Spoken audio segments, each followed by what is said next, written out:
Fast and Furious Saga has been part of our lives for 20 years, and it's been quite the windy road of betrayals, undercover cops, people coming back from the dead, cars jumping out of planes, and of course, the word family.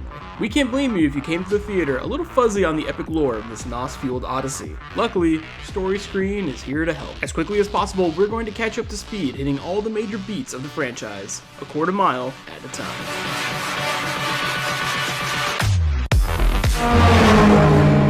We meet Brian O'Connor, an undercover cop charged with finding out who has stolen a semi-truck worth of electronics at the very beginning of the movie. Brian's search leads him to the Toretto market, owned by Dominic Toretto. Every day he goes there and eats a tuna fish sandwich on white bread, no crust. This fishy order draws suspicion from Dom and his crew, but they remain none the wiser as to Brian's full intentions. Later, Brian and Dom compete in a street race, where Brian puts his own car on the line. Brian loses the race, and right before he hands over the car to Dom, the police arrive. Brian helps Dom escape, but a rival gang destroys the car. Dom doesn't let Brian forget that he still owes him a car. Brian goes deeper undercover, working for Dom in his garage, and starts to date Dom's sister, Mia.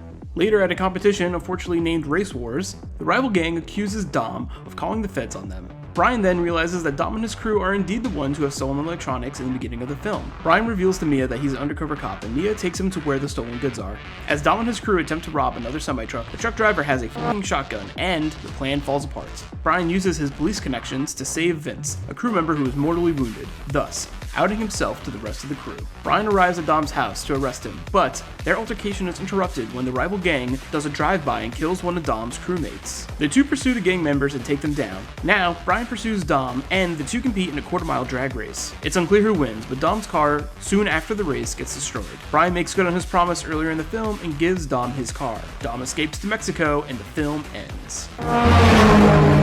Brian O'Connor lives in Miami. He is attempting to make a living by competing in drag races, but is soon apprehended by the police, who make a bargain with him. The bargain? Go undercover yet again and investigate Argentinian drug lord Carter Verone. Nothing all that interesting happens in this movie that's impactful on the series as a whole, other than the introduction of Brian's best friend and future main character, Roman Pierce. The third entry of the franchise follows new character Sean Boswell, who must move to Tokyo to avoid a jail sentence after a street racing related incident. There, Sean befriends a kid named Twinkie, who introduces him to the world of competitive drifting. Sean is challenged to a drifting competition by a boy with Yakuza ties named Takashi. Sean borrows a car from probably the most important character in the film, Han. Sean loses the race and totals the car, putting him in Han's debt.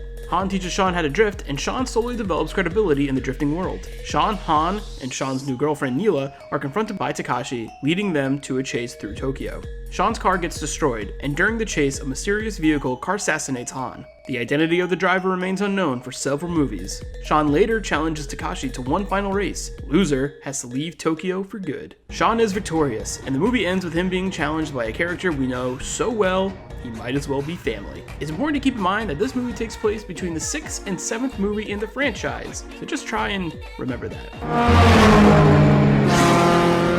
Set 5 years after the first film, we see Han alive, and a member of Dom's crew.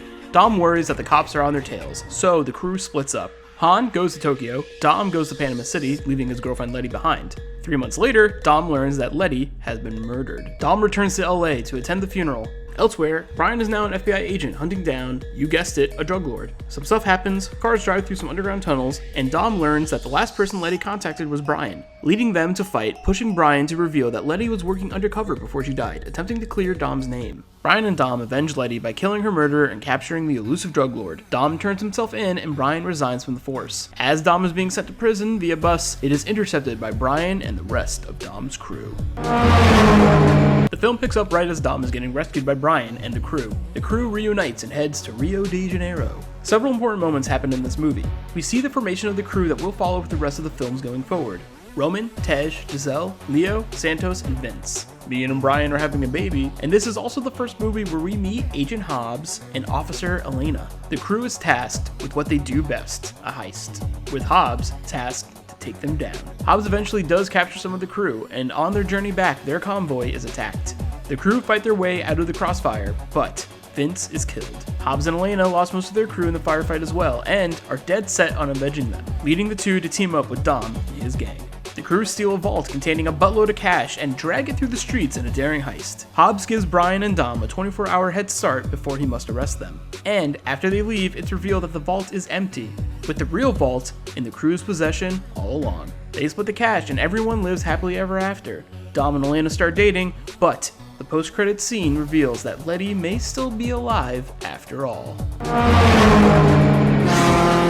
The crew is separated. Dom is living with Elena, Mia and Brian have had their son. Giselle and Han are living together, and Roman and Tej are living it up. Rich AF from their previous heist. Hobbs and the woman who's no longer in the Mandalorian investigate the destruction of a Russian military convoy led by former British Spec Ops member Owen Shaw. Hobbs convinces Dom to help him capture Shaw by telling him Letty is still alive. Dom and the crew help Hobbs in exchange for amnesty so they can return to the US. During the crew's pursuit of Shaw, Dom runs into Letty, who shoots Dom, seemingly not recognizing him. We eventually learn that Letty has amnesia. The crew learns Shaw's next attack and intercepts him. Shaw and Letty get a tank, and Letty is caught, literally, by Dom. Hobbs releases Shaw, and it is revealed that the woman who is no longer in the Mandalorian has been working with him all along. Letty chooses to stay with Dom. Shaw's team boards a plane, and Dom's crew chases after him. Giselle sacrifices herself to save Han. Letty kills the character played by the woman who is no longer in the Mandalorian. The plane crashes, and Shaw is thrown from the plane. The crew is pardoned and returned to the States. Elena starts working with Hobbs again, and gives Letty and Dom her blessing so they can start dating again. The post-credit scene takes place during Tokyo Drift, the scene where Han is car assassinated. We learn that the car assassin is Deckard Shaw,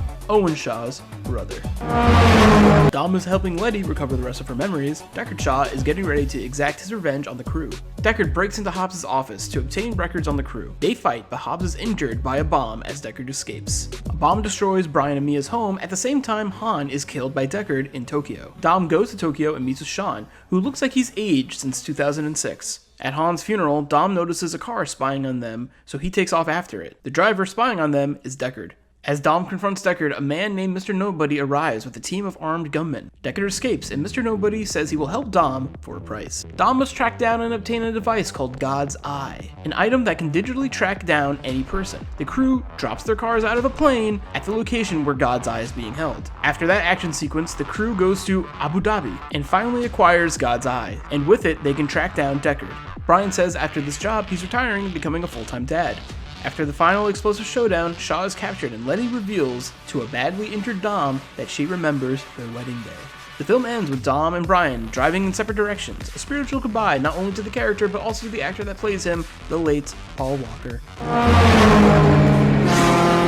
Dom and Letty are on their honeymoon when Dom is confronted by cyber terrorist Cypher. She shows Dom something that forces him to work for her. Hobbs calls Dom to ask for assistance in taking back an EMP device. After they take the device, Dom attacks Hobbs and takes the EMP for himself. Hobbs gets put into the same prison as Shaw, and the two kick so much ass on the way out of prison, they literally get their own movie. But before that, they're recruited by Mr. Nobody. Hobbs and Shaw reunite with the rest of the crew and attempt to track down Dom and Cypher. We learn that the reason Dom is doing this is because Cypher has Dom's ex-lover Elena and his unknown until now son. Dom is tasked with going to New York City to steal a nuclear football from the Russian Minister of Defense. In the interim, Dom is able to evade Cypher and asks Shaw's mother for help. After a sequence of Cypher controlling all the cars in New York City for a brief moment, the crew is about to capture Dom. Dom seemingly kills Deckard Shaw and escapes. Letty catches up to him and is almost killed by one of Cypher's henchmen.